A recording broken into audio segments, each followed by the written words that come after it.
हरे कृष्ण सभी भक्तों को आप सभी का स्वागत है एक गीता ज्ञान में। तो भक्तों, ये 11वां अध्याय है विश्वरूप दर्शन योग। तो इसमें भगवान ने अपना विश्वरूप दिखाया है। तो चलिए जानते हैं। इस प्रकार भगवान के वचन सुनकर अर्जुन बोला, हे भगवान, मुझ पर कृपा करने के लिए आपने जो परम गोपनीय आध्यात्म उपदेश किया है उससे मेरा अज्ञान नष्ट हो गया है। मैंने चराचर जगत की उत्पत्ति और प्रलय आपसे विस्तार पूर्वक जान लिए हैं और आपका अविनाशी महात्म्य भी सुन लिया है। हे परमेश्वर, आप अपने आप को जैसा बताते हैं वह ठीक है, परंतु हे पुरुषोत्तम, मेरी इच्छा है कि मैं आपका ईश्वरीय रूप प्रत्यक्ष देखूं। यदि आप समझते हैं कि मैं उस रूप को देख सकता हूं, तो हे योगेश्वर, कृपया अपने उस अविनाशी रूप के दर्शन कराइए। इस प्रकार अर्जुन की प्रार्थना सुनकर श्री कृष्ण भगवान बोले, हे अर्जुन, मेरे सैकड़ों प्रकार के नानाविध विविध वर्ण और आकार प्रकार के दिव्य रूपों को देख। आदित्य, वसु, रुद्र, अश्वनी कुमार और मस्त जो तूने कभी नहीं देखे हैं, आश्चर्यमय है उन मेरे रूपों को देख। मुझ में एक ही स्थान पर विद्यमान चराचर सहित संपूर्ण जगत को देख और जो कुछ देखना चाहे देख, परंतु मेरे इस रूप को अपने प्राकृतिक नेत्रों से नहीं देख पाएगा। इसलिए मैं तुझे दिव्य चक्षु प्रदान करता हूँ, उनसे मेरे प्रभाव को देख सकेगा। संजय बोला, हे राजन, महायोगेश्वर सब पापों के अविनाशी भगवान ने यह कहकर अर्जुन को ऐश्वर्य युक्त दिव्य रूप दिखाया। इस रूप में अर्जुन ने देखा कि इसमें अनेक मुख, अनेक दिव्य नेत्र है, अनेक अपूर्व रूप है, नाना भूषण, दिव्य मालाएं और वस्त्र, दिव्य गंधों का लेप और सब प्रकार के आश्चर्य से युक्त उन्नत और विराट स्वरूप अर्जुन ने देखा। हे राजन, आकाश में एक साथ 1000 सूर्य के उदय होने से जो प्रकाश होता है वह भी उस विश्वरूपी महात्म्य के प्रकाश के बराबर ना होगा। उस विराट रूप को देवादिदेव के शरीर में अर्जुन ने देखा। यहाँ एक ही स्थान पर नाना रूप समस्त जगत उपस्थित है।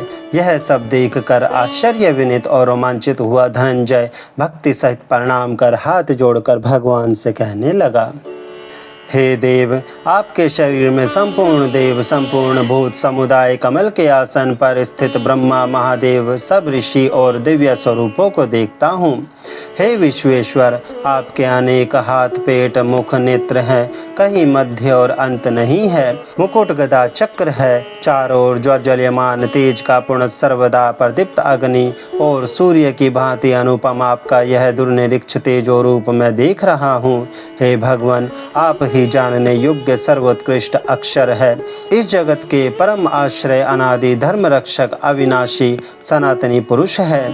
आपका आदि, मध्य और अंत नहीं है। बाहुए अनंत है, चंद्र और सूर्य ही आपके नेत्र है। महात्मन, भूलोक और पृथ्वी के बीच का संपूर्ण आकाश और सब दिशाएं आपसे व्याप्त है। आपका यह उग्र रूप देखकर तीनों लोक शुद्ध है। सारे देवता आप में प्रविष्ट हो रहे हैं। कोई डर से हाथ जोड़े स्तुति करते हैं। महर्षि और सिद्ध तपस्वी कहकर आपकी बहुत स्तुति करते हैं। रुद्र, आदित्य, वसु, विश्वदेव, अश्वनी कुमार, मस्त, पितृ, गंधर्व, यक्ष, राक्षस और सिद्ध सब आपको देखकर आश्चर्य कर रहे हैं। आपके अनेक मुख, नेत्र, बाहु, जंगा, पाँव, पेट, दाढ़ वाले इस भयंकर रूप को देखकर सब लोग और मैं भी क्षुब्ध हूँ। यह आपका आकाशचुंबी, अनेक वर्ण, प्रदीप्त, खुले मुंह वाला, प्रकाशमान और बड़ी आँखों वाला रूप देखकर मैं भयभीत भी हूँ। मुझे धैर्य और शांति नहीं है। विकराल दाढ़ वाले प्रलय काल की अग्नि के दृश्य आपके मुखों को देखकर मैं चकरा गया हूँ। हे जगन निवास, आप प्रसन्न हो। इस धृतराष्ट्र के ये सब पुत्र, सब राजाओं समेत भीष्म, द्रोण, कर्ण, हमारे सब योद्धा भी शीघ्र आपके भयंकर मुखों में धंसे जा रहे हैं। किसी के तो पिसे हुए सिर आपके दांतों में फंसे दिखाई पड़ते हैं। जैसे नदियों के अनेक जल प्रवाह सबके सब समुद्र की ओर बहते हैं, वैसे ही सब योद्धा आपके प्रदीप्त मुखों में ही प्रविष्ट हो रहे हैं। जैसे पतंग प्रज्वलित अग्नि में गिर नष्ट होता है, वैसे ही सब लोग द्रुत गति से आपके भयंकर मुखों में प्रविष्ट हो रहे हैं और आप प्रणवलित मुखों के द्वारा इनको खाते हुए खूब चाट रहे हैं। आपका उग्र तेज इस जगत को भस्मसात कर तपाता है। भगवान बताइए, आप उग्र रूप वाले कौन हैं? आपको नमस्कार हो, प्रसन्न होजिए। आपका सात्विक रूप मैं जानना चाहता हूँ, आपकी प्रवृत्ति को मैं नहीं जानता। श्री कृष्ण भगवान ने उग्र रूप की व्याख्या करते हुए अर्जुन को बताया, हे अर्जुन, मैं लोकों का नाश करने वाला बड़ा हुआ महाकाल हूँ। जो योद्धा सेनाओं में स्थित है वे तेरे युद्ध न करने पर भी ना रहेंगे। इनका नाश तो अवश्य भावी है। इसलिए अर्जुन, कमर कस कीर्ति कमा शत्रुओं को जीतकर समस्त राज्य को भोग करना, इनका नाश तो मेरे द्वारा पहले ही हो चुका है, केवल निमित्त बन है। हे अर्जुन, द्रोण, भीष्म, जयद्रथ, कर्ण तथा अन्य वीर योद्धा मेरे द्वारा मरे हुए हैं, उन्हें तू मार। हे अर्जुन, इसमें शोभ करने की आवश्यकता नहीं, युद्ध कर, युद्ध में दुश्मनों को जीतेगा। संजय ने कहा। श्री कृष्ण जी की यह वाणी सुनकर अर्जुन ने हाथ जोड़ लिए। यह कांपता हुआ और डरता हुआ श्री कृष्ण भगवान को प्रणाम कर बोला, हे अंतर्यामी, आपके कीर्तन से जो लोग प्रसन्न और दच्चित होते हैं वह ठीक है। राक्षस डर कर भागते हैं, सिद्ध लोग नमस्कार करते हैं, और आप ब्रह्मा के भी आदि कर्ता और बड़े हैं, फिर आपको नमस्कार कैसे ना करे। हे अनंत देवेश, जगन निवास, सत असत और इनसे भी उत्कृष्ट जो भी कुछ है वह आप ही है। आप आदि देव सनातन मनुष्य है, इस जगत के परमाश्रय, जानने योग्य और प्रत्यक्ष उत्कृष्ट है। हे अनंत रूप, आपसे यह सारा जगत व्याप्त है। वायु, यम, अग्नि, वरुण, चंद्र और ब्रह्मा सब आपके ही रूप हैं। आपको हजारों बार नमस्कार हो, आपको आगे पीछे सब और नमस्कार हो। आप अनंत पराक्रमशाली है, आप सब में व्याप्त अतएव सर्वरूप है। आपको मित्र बनाकर आपकी इस महिमा को न जानते हुए कभी भूल से या प्रेम से कभी कृष्ण, यादव, सखा आदि नामों से जो संबोधन किया है, और खान पान, नशा या आसन, भोजन आदि के अवसर में आपका जो अपमान सबके सम्मुख अथवा अकेले में किया है, हे अमित प्रभावशालीन, मैं आपसे उसके लिए क्षमा मांगता हूँ। हे विश्वेश्वर, आप इस चराचर लोक के जनक, पूज्य और गुरु हैं। तीनों लोकों में आपके बराबर कोई अधिक तो कैसे हो। इसलिए आपके चरणों में शरीर रखकर आप स्तुति योग्य परमेश्वर को प्रसन्न करता हूँ।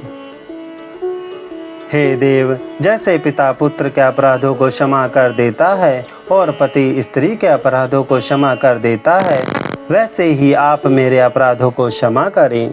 हे जगन निवास देवादिदेव, आपके इस अदृश्य पूर्व रूप को देखकर मैं प्रसन्न हूँ। मेरा मन भय से व्याकुल भी है, अतएव प्रसन्न होकर आप मुझे पहला रूप ही दिखाइए। हे सहस्त्रबाहु, मुकुट, गदा, चक्र आदि युक्त आप त्रिभुज रूप में प्रकट होजिए। अर्जुन की इस प्रार्थना पर भगवान श्री कृष्ण ने कहा, हे अर्जुन, मैंने प्रसन्न होकर अपने प्रभाव से तुझे उत्कृष्ट तेजोमय अनंत व्रत सबका आदि भूत रूप दिखाया है। इसे तेरे सिवा और किसी ने नहीं देखा। हे अर्जुन, मृत्यु लोक में वेद पढ़ने, यज्ञ अध्ययन, दान करने आदि नाना क्रिया व उग्र तपो से भी मुझे इस रूप में नहीं देखा जा सकता। हे अर्जुन, मेरे इस डरावने रूप को देखकर डरने और मूर्छित होने की आवश्यकता नहीं। यह मेरा पहला रूप देख। यह कहकर फिर अपना स्वरूप दिखाया और शोभ्य मूर्ति होकर अर्जुन को बार धीरज बंधाया। तब अर्जुन बोला, हे भगवान, आपके इस शांत मनुष्य रूप को देखकर मैं होश में आया हूँ और मुझे शांति मिली है। भगवान श्री कृष्ण ने बताया कि यह मेरा अति दुर्लभ जो रूप तूने देखा है, उसके दर्शन के लिए तो देवता भी सदा लालायित रहते हैं। जिस रूप में तूने मुझे देखा है, यह रूप तो वेद, तप, दान व यज्ञ की साधना से भी देखने को नहीं मिलता, परंतु अनन्य भक्ति से मुझे इस रूप में देखा और जाना जा सकता है तथा मुझ में लीन हुआ जा सकता है। हे अर्जुन, जो मनुष्य सब कुछ मेरा समझता हुआ यज्ञ, दान और तप आदि कर्तव्य कर्म करता है, मेरा भक्त है, किसी प्राणी से द्वेष नहीं रखता, सर्वत्र आसक्ति रहित है, वह मुझ परमेश्वर को प्राप्त होता है। तो भक्तों, आज के गीता ज्ञान में बस इतना ही। कमेंट करके ज़रूर बताना कि आज के गीता ज्ञान से आपने क्या सीखा, और अगर जो इससे रिलेटेड आपका कोई क्वेश्चन है तो वो मुझसे कमेंट के ज़रिए पूछ सकते हैं। मैं कोशिश करूँगा उसका जवाब देने की। हरे कृष्णा।